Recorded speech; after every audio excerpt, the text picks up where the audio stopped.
Mash the X button as fast as you can. Oh wait, no, this alternate dimension game would be on Xbox, which also has an X button. Mash the green button. Or no, it would be the B button in place of the circle button. Yeah. Yeah, Right. it is the Red. the B button. Yeah, B. Yeah. B. The opposite of Super Nintendo controllers. Right, yeah, yellow is on top, green is A on bottom, red is B on the right, and X is blue on the left. Green is on bottom, all right.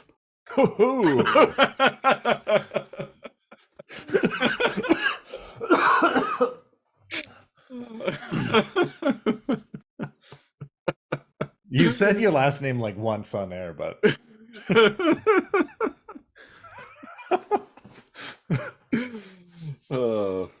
little queer joke there. Too much energy.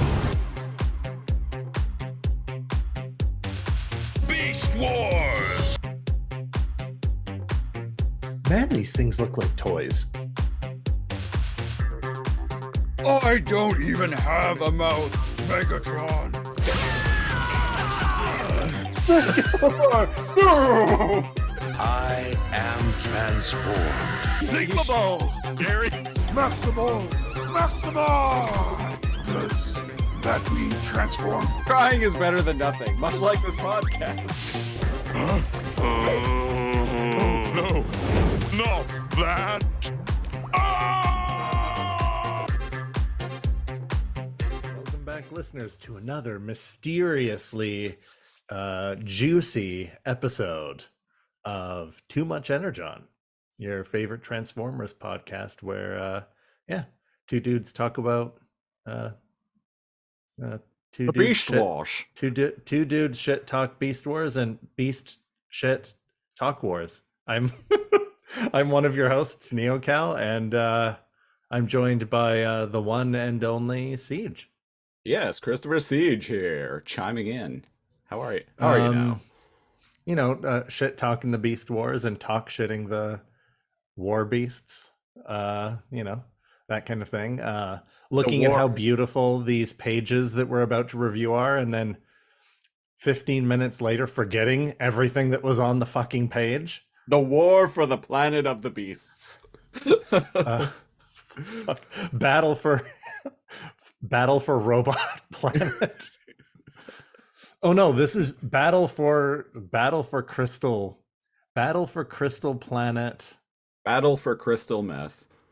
Battle for crystal meth. There we go. Well, that would explain a lot of what goes on in what we're reviewing. Everyone, this is episode 103 of Too Much Energon, and can you believe it? we're in great spirits. And the art is great, and we're reviewing comics. Damn it. 103 is Transformers Beast Wars The Gathering, which is a comic from 2006. Yes. Yes. When the gathering took place, McLeod. The Gathering took place. Everyone remembers their favorite card game, Beast Wars The Gathering, right? I put Magmatron in defense mode. Tapped? Yeah, tapped. He enters the battlefield tapped. Magmatron enters the battlefield tapped unless you pay five one fire land cards. No, one, because he's three different animals. One fire, right, yeah. One plains, and one swamp. What one water? Because he's yeah. There we go. One fire, one plains, one water. And if you tap those land cards, then he doesn't enter the battlefield tapped. And if you tap one more of each of those colors of land, then he enters the battlefield with haste and vigilance. With haste and trample. And trample and reach. And a +1/+1 token. So he's a 5/5 monster. Every time he blocks, add a +1 or a 1/1 creature token to the battlefield tapped. Oh. And if he ever has 5 creatures summoned this way, you may tap dead ass and Okay, this automatically win the game. okay, so folks, it took 103 episodes, but this is officially the fucking nerdiest we've ever been on this show. Nah. I stopped playing Magic the Gathering like 20 fucking years ago. That's a lie. 15 years ago. 18 years ago. Wow, I'm old. Yeah. Like 18 years ago, I was like, here you go, and gave away all my cards. I Like used friends. I played it in high school and I in my stopped 20s. in high school. In my 20s and my no, just into my 20s, mid to late 20s. I played on Xbox Live Arcade. Like every year they would come out with a Magic the Gathering Duels of the Planeswalkers game for like $10 every year. And yeah, I played each and every one of those. I would look forward to it every year, buy the new one, play the shit out of them. So And then what happened? they stopped making them. Oh. So Yeah. it was the ease of format. Because like you could just hit shuffle, boom, bada bing, it's done. You don't need to worry about transporting the cards, finding real people to play with. It kind of sounded like the ease of access was a big part of it for you.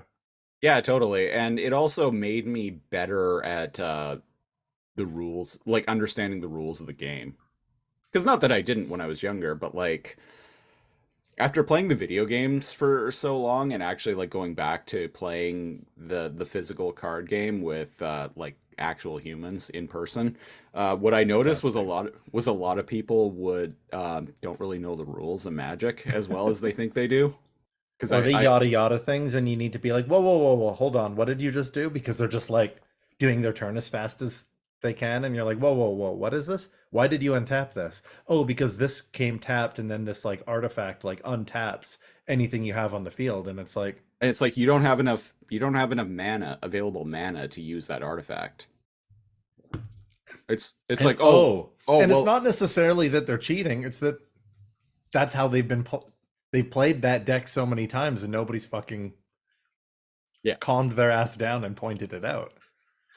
For a game like that to be fun for me, I really need there can be no accidental cheating. Like I need to know every single thing that's happening, and the game was getting out of hand for me, and I don't like not understanding and taking people's words for it, especially when you're playing like 4-player or whatever, and like I have no idea how the different like cards work and stuff like that, and I was like, this is like expensive, time consuming, and the ratio of money to time to fun did not equal out for me. That makes sense, yeah. Right? And like there's that time thing, right? Like a movie, even if you were like, fuck, that was like bad or whatever, it's time that you don't need to give into it again. Right? Like you could say, okay, I've watched Split. It's not as good as everybody said it was, and I can move on. I really like Split. I love McAvoy. James McAvoy, yeah. I love him. Everything. Baby Professor X. Oh shit, that's right. Yeah. But I wish it didn't show his point of view. I wish it stuck as the horror narrative, and it just stuck from the women's point of view. That was the movie that unleashed Anya Taylor-Joy onto the world as well. Yeah, I kept being like, what's her deal? What's her deal? What's going on? But then as soon as it kind of followed James McAvoy around and tried to get you sympathetic to him and shows his therapist and all of that, I was like, I don't like that peek behind the curtain. It was more interesting when he just comes into the room as a different like character, and this one has OCD and he has to clean, and this one's like a little kid, and that I wish it kept to that suspense horror aspect rather than following him around. And it played its cards, so it played its cards untapped, and it mentions like 45 minutes in the beast. Oh, the beast is this. Oh, the beast can climb on walls. Oh, the beast is like, he's bullet resistant or whatever, so that when he comes through, he's not scary because you know he's super fast, you know he's going to be bullet. Yeah, he'll never be your beast of burden. You've been waiting for like 15 seconds to say that, haven't you? Yes. Anyways, that's our split review. No, Thanks for joining us on. I actually kind of agree with you there. I think it would have been. I'm not saying that it's bad. Like I enjoyed think it, but it wasn't great. I think it would have been more interesting if they had held off on the reveal of what was going on with James McAvoy's character and just have him come into the room like as a different persona for like the exactly first, what like, I said. For like the first hour, and then like the famous like M. Night Shyamalan twist could be at the end, could be that like, oh, could be like he's the beast and he has all these alternate personalities. If they had held off in the film of showing their cards, make it a little bit shorter and held off. For example, if I don't need the therapist and his meeting with the therapist, and the therapist giving that TED talk being like, they physically have different like capabilities and like different portions of their brains, and they can have different physical and like mental illnesses and blah blah blah, right? It would have been more interesting if when main character, you just said the actress's name, I can't remember. Anya Taylor-Joy. If she had found those little like video diaries, right, if she had just found those and it was like, so yeah, we're supposed to all be in the same body, in the same thing, how come I have to take insulin? Nobody else has diabetes but I do. How's that for fucked up?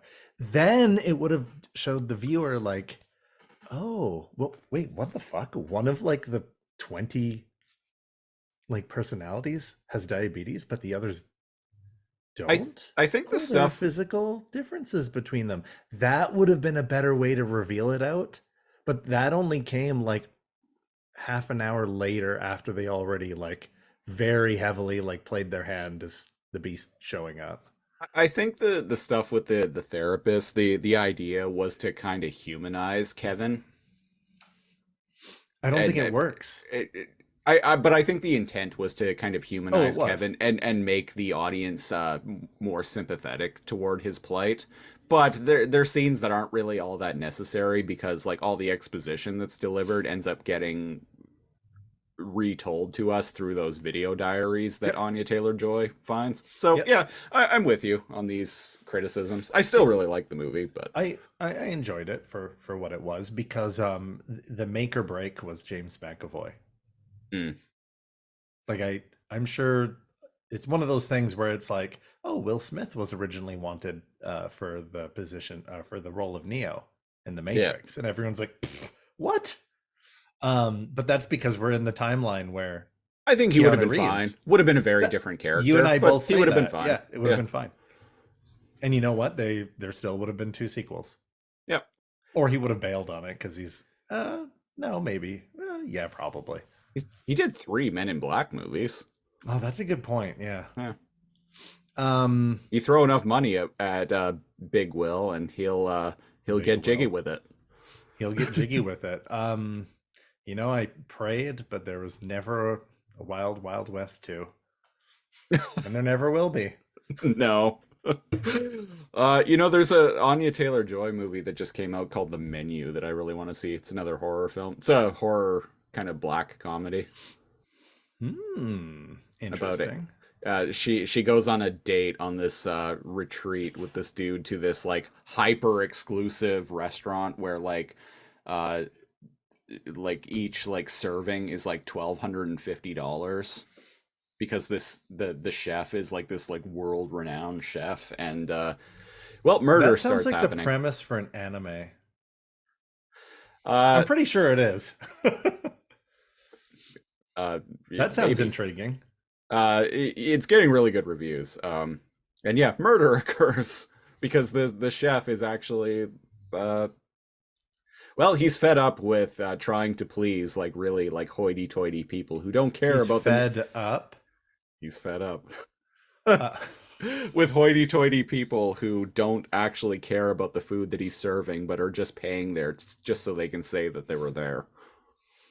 Instagram pictures, taking pictures of the bill. Yeah.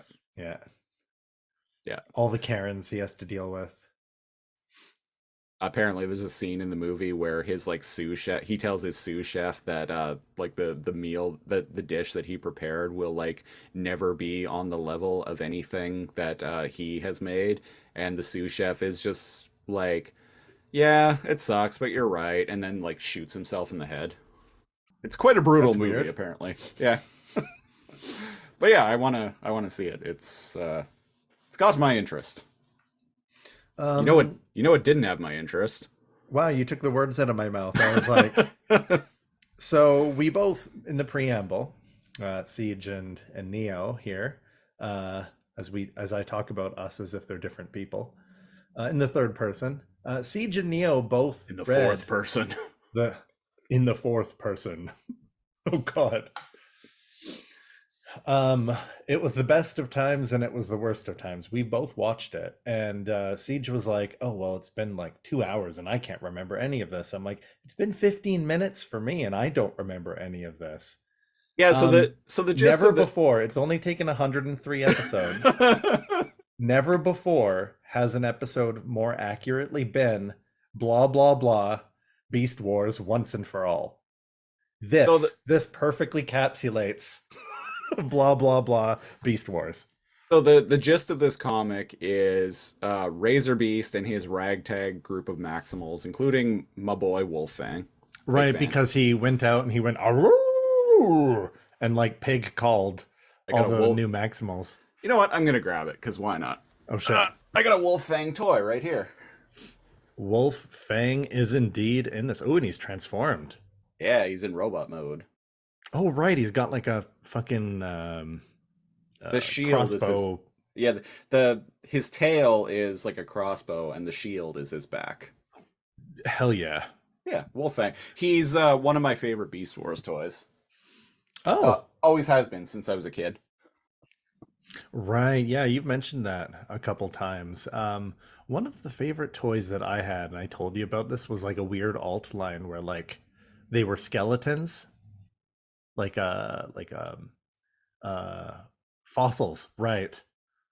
But I was like, was that like dollar store off brand? Was that like Well, in robot War dinosaurs? for Cybertron Kingdom had the fossilizers. I have a couple of them. Like I have Ractonite, and I have Transmutate, which is a redeco of Right. Paleo Trex with like a new head. Right. Yeah, so it wasn't I wasn't insane, or it wasn't just President's Choice robot dinos. Transforming dinos. Okay, so folks, here's the comic. Razor Beast and his ragtag group of Maximals are off to find Ravage's Covert Agent Ravage at your service. Covert Agent Ravage's ship, his transwarp ship that crashed at the end of season 2 of Beast Wars, and also Magmatron and his gang of newly reformatted Predacons are also going to get it because reasons. The Maximals get there first. They steal the transwarp emitter or whatever. Yeah. It's a little bit broken, but it's still good. It's a little bit broken. We get introduced to Ramulus, who appears to be a transmetal, and By the way, fucking tight design on Ramulus. The Predacons get to the ship too late, but they find the corpse of Covert Agent Ravage and discover that his spark is apparently still active, even though he's dead. Emitter, its spark core emitter is still active. So, and that's how it ends. That is literally the comic, folks. Making up new rules so that there can be a story is fucking dumb. And this is coming from somebody who's done over 100 fucking episodes of this. Where we make up our own canon. We make up our own canon, and I'm fine with all sorts of bullshit. Where we'll be like, how come this person's like alive? I don't know, who cares? Okay, moving on. But like when a character's dead, their spark leaves and joins the Matrix. Yeah. Unless you're Starscream. And then you just float out in space and then possess unless you're giant Starscream, wasps. Who's the invincible one? Ravage. Rampage. Rampage, right. So unless you're Rampage or Starscream, your Spark joins the Matrix and adios amigos. Or unless it's trapped by a fascist Megatron, right? It doesn't just hang out in your torso unit. Yeah. And presumably this is weeks, months, years after Ravage crashed, by the way, because it's a crash site. So they just pick up his corpse. Somebody bumps into it and they're like, "What's this garbage here on the ground?" And he's like, "Not just any garbage. Actually, you know what? I bet you Magmatron," stupid name. Magmatron. I dig the name. Magmatron. He's grown on me. Cool. It's grown on me. I think his form is stupid. I don't like that one of the three animals is just Pterosaur. And one of the other three animals is just Megatron.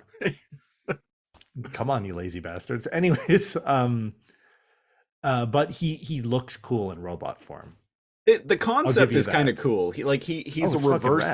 He's a reverse combiner. So instead of like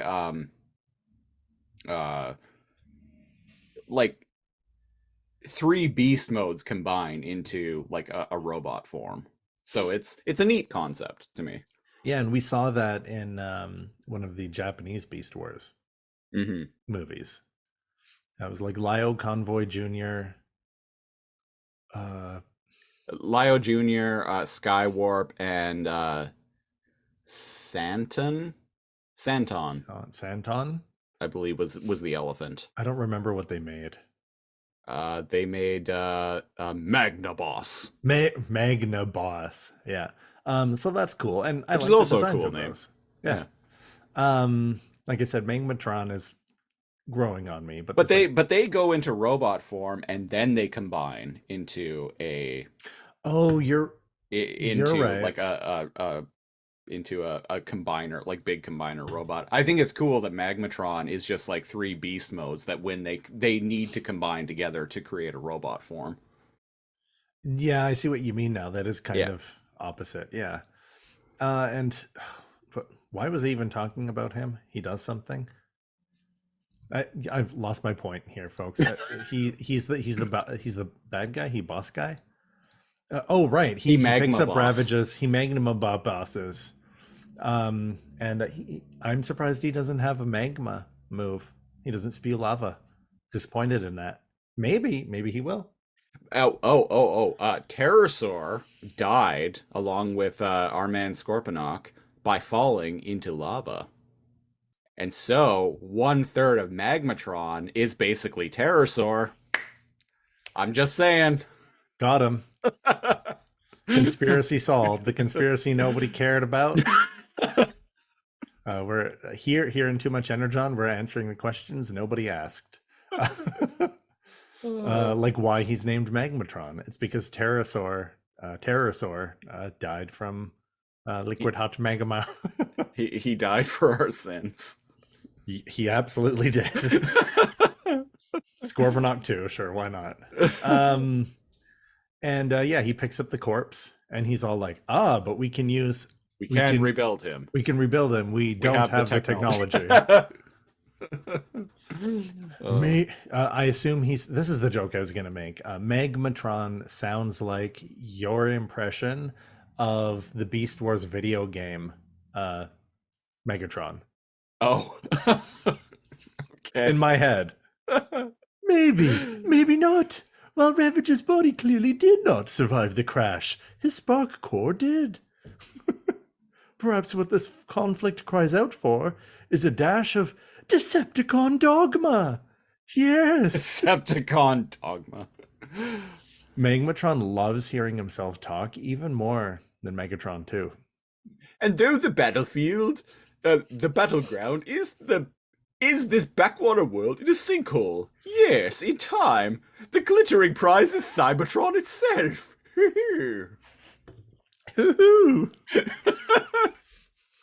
Which is funny because he's this huge fucking ripped, like jacked, like easily twice as big, 3 times as big as like everyone else. So it's amusing to think that he has a high pitched voice. Yeah. I think one of the cool designs of him when he's in his like robot form is all of the eyes glow and they move and they look at things. So the T-Rex shoulders, eyes glow.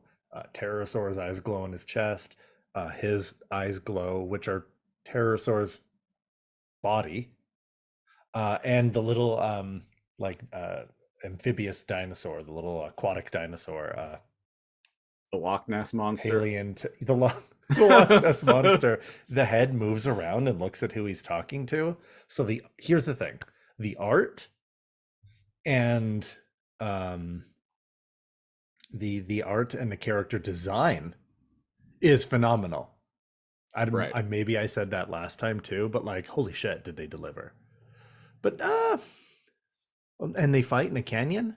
Oh yeah. I guess it's worth mentioning. Isn't too. that great that we were just like yada yada yada? They fight in a canyon, and we forget the fight. Baboom. That's right, Baboom. He's jacked. Holy shit. Baboom is skeptical of Razor Beast, and he's basically like, hey, we're following you around, and like we don't know if you're legit or not, and my scanners show that you're emitting a Predacon energy signature. And Razor Beast is like, listen, bud, Listen, buddy. He's like, listen, buddy, I was deep undercover, you know. They call me Mr. Pig. I had to get my energy signature cosmetically rearranged back on Cybertron in order to pass off as a Predacon. We can't do shit about that here. So you So, got no choice but to trust me. Yeehaw. So I'm just saying, the source of all my information is just trust me, bro. Trust me, I got this. Source, trust me. Source, trust me, bro. And Baboom's like, yeah, I guess we got no other choice. And he's like, okay, well, but to throw you a bone, it is suspicious. We'll probably be walking into a trap. And Mini Rhinoxes and Baboom are right, and they get jumped.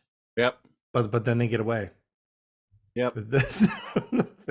It's interesting to note that when one of the when Magmatron splits up and one of his forms is like beaten or knocked unconscious or whatever, the other two kind of like short circuit and stop functioning as well. So you just have to beat the shit out of one of them to beat all three.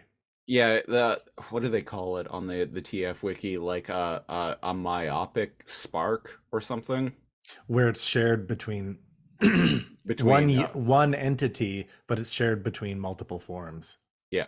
So Yes. if you damage one, then all of them are. If one of them stubs a toe, you know. All three feel it. Goddamn. All three are feeling it. Imagine one of them doing the dishes, one of them sleeping, and the other one getting laid at the same time. You get to recharge. You get to feel like you're getting chores done, and you're getting laid at the same time. And you know, the one that's getting laid, their partner gets out the gets out the old cat o' nine tails, and all of a sudden the one doing dishes is like, ooh. Smashes, Oh my! throws a plate into the air. And the one sleeping just like twitches in their sleep. I'm just saying. Just wakes up, screams, "Mommy!" Mom! Oh, jeez. I'm just curious. To what extent does this go to? Right? We asked the hard hitting questions here on Too Much Energy, because I have no fucking questions for Beast Wars: The Gathering. Yeah, that's like what you see is what you get. There's no mysteries going on here. It's cool looking. Yeah. So I guess while Battle for Planet Energon is going on, there's this other battle that the Decepticons and the Maximals don't notice. There's this other like battle going on in quote chronal phase that seems to amount to Them being invisible. nothing. That's the problem, is because like, and It's canon, but it doesn't it's fucking canon. affect anything. That's exactly where I was going with it. Like, it's canon with the show, but the problem is it has no impact. There's no stakes here. So if you're canon, We're now halfway through this 4-issue comic series, and I'm already wondering what the point of all of this is. That's not a good sign. if it's canon, but there are no stakes and it doesn't affect the timeline, it doesn't affect the story like whatsoever, then why not just make it a standalone story not on planet Energon? Right. Eh. And here's the thing. And not to shit on it, like it's fine, but the thing is it's not giving us anything new. It just wants us to believe that a whole bunch of cryopods were like stolen and nobody noticed.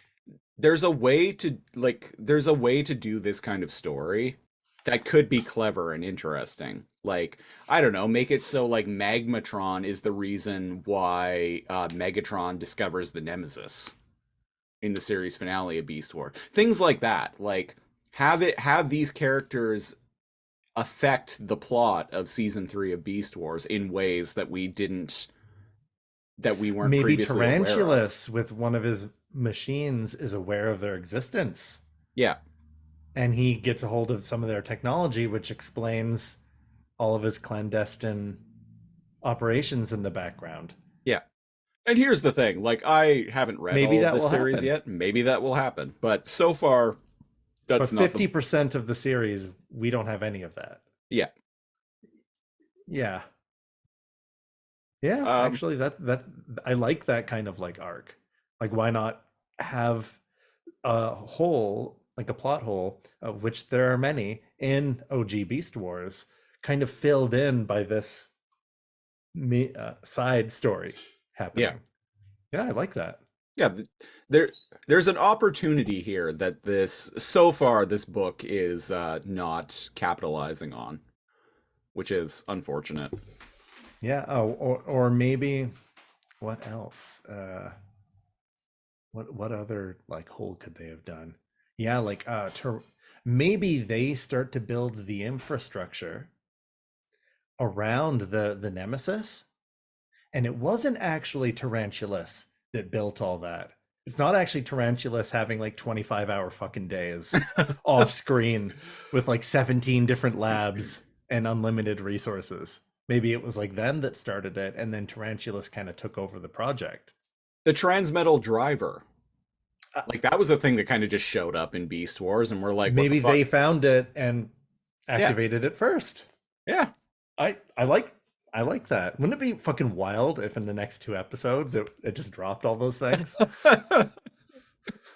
In like probably be in like a 1-page montage. It's like, oh, okay. If I were a betting man, I would say no. That they do not do those things. No. All right.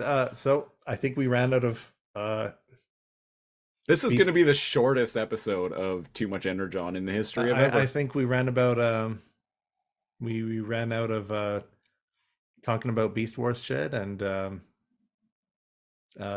usually we can go on longer when something's bad, going on longer when we're talking shit about Beast Wars. But there's like, that's nothing thing. bad. It's not nothing bad. It's just yeah, it's just like it's cool to look at. Yeah. So given that, yeah, I was like, and we talked about Split almost more than we talked about Magmatron. But yeah, that's it, folks. But as promised, here on Too Much Energon, we review everything, no matter what. Whether it's great. Gotta love the dead air there. Oh, but at least you made a funny face worth it. Here on Too Much, here on a sufficient amount of Magmatron, we review everything on a 3 scale, mostly a 3 scale marker, and runs from not enough Energon a sufficient amount of energon to too much energon. It's basically bad, okay, good. And Siege, you get the pleasure, the honor of sharing your rating with issue 2, Beast Wars: The Gathering. Not enough Energon. The fact that I was able okay, so like on this show, if you're listening to this, hopefully you've been with us for all 103 episodes, but if not, welcome. On this show, like we can in our recaps like of like 22 minute of like 22 minutes worth of cartoon content, we can spend like 3 hours recapping it and have many times. Even if like 40 minutes of it is the Raptor Bot Chronicles that I wonder what Dinobot was up. Oh, he would have been dead at this point, I guess. Anyway, yes, right. yeah. The fact that I was able to recap in a way that I felt perfectly satisfied with, I was able to recap this entire comic in the span of like 45 seconds. Not a good sign. Comfortably too. Yeah. Like, oh, without you missing anything. I didn't even really feel like I was glossing over much either. They gather. Good guys gather. Bad guys gather. Princes of the Universe by Princes Queen of the plays. Universe by Queen plays. They fight in a ravine. They look for a device. They find a device. Bad guy find different device. Game over, man. Magmatron finds different device and picks up the torso of Ravage and is like, there could be only one. Yes. 60-second reviews. If we had the Energon to make a TikTok, it would be our like 30 or 60-second reviews, or just sound bites of of our off-topic shit. And that's that. I didn't even review it. Yeah. What's your rating? It's the same. It's not enough Energon. It's not like offensive. It's not like, oh geez, this was barely enough like Energon to even give a rating. It's just, it looks good, but like it's not like those wasted pages. Like I love the animals talking to each other and the explosions and the fighting. The logic isn't worse than any other fucking Beast Wars logic, right? It's like, okay, yeah, sure, you can do something with Ravage's corpse, why not? But anything? Cool story, bro. so far this has been cool story, bro, the fan service. Yeah.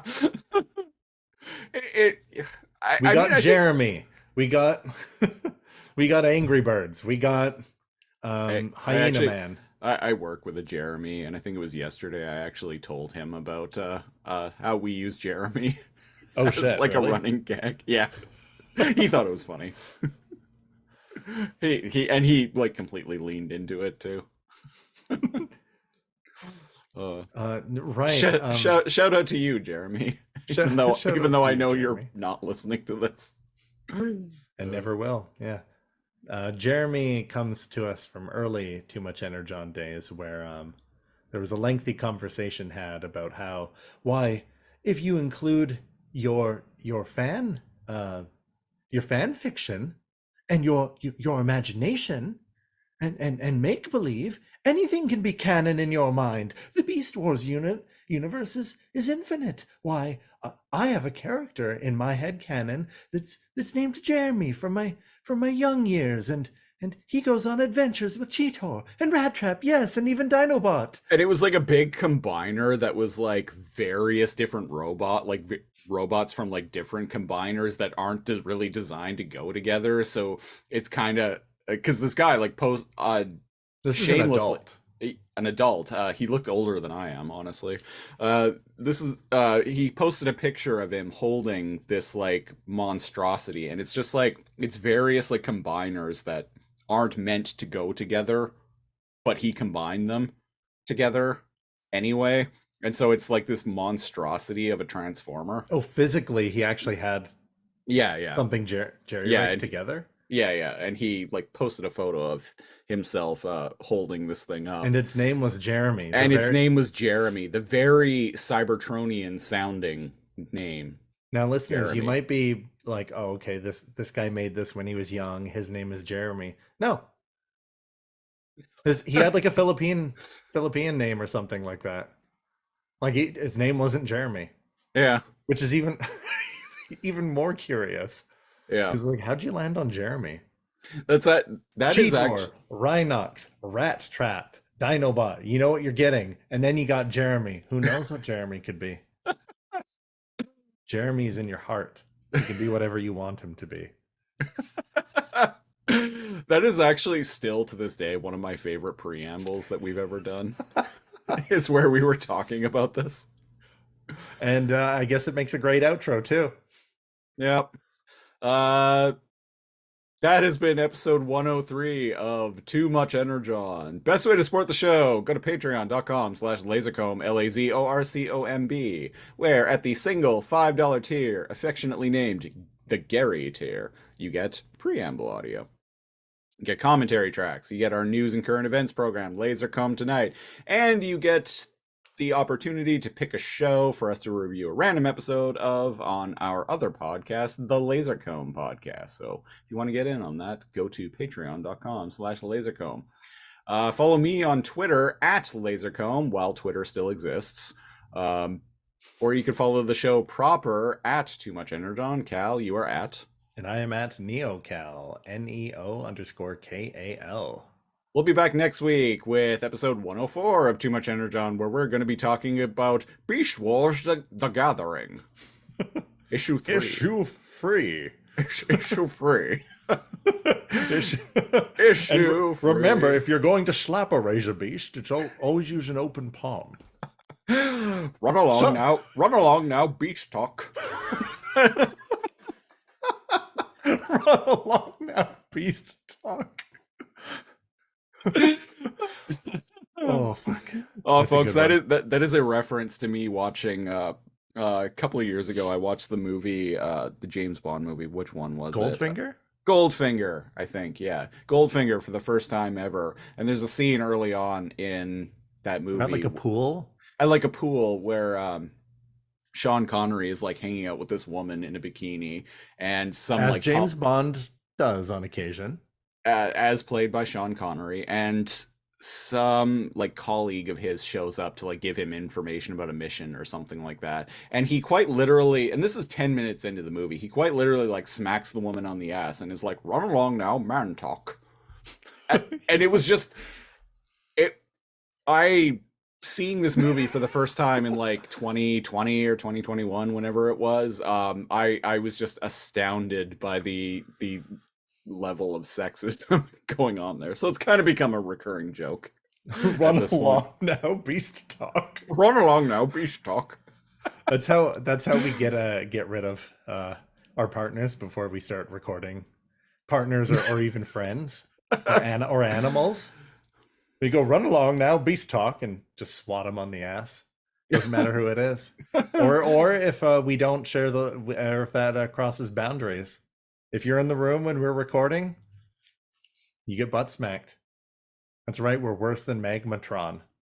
That's them is the rules. That's the rules. The breaks. Yeah, them's the breaks. If you're around when we beast talk, we shit the wars of Connery. Yeah. Anyway. Yeah.